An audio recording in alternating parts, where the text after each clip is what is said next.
आप देख रहे हैं क्राइम डाउन न्यूज HD। खबर शामिल करते हैं हाफिजाबाद से। मजहर वड़ाइच की रिपोर्ट के मुताबिक खिदमत खल्क में कल्ब का सुकून है। सैलाब ज़दगान की खिदमत की तौफीक रब्बे जलील ने अता की।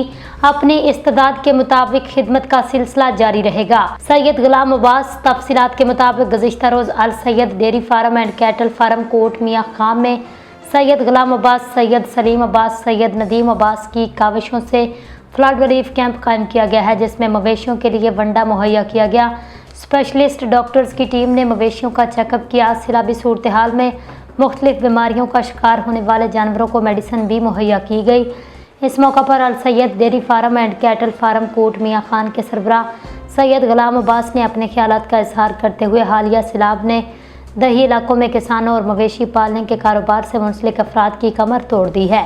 ऐसे में इमदादी सरगर्मियाँ मुतासरा अफराद को दोबारा स्टैंड करने में मददगार साबित होंगी। हम पूरी कोशिश से मुतासरीन की मदद करने के अमल को जारी रखने की कोशिश करेंगे।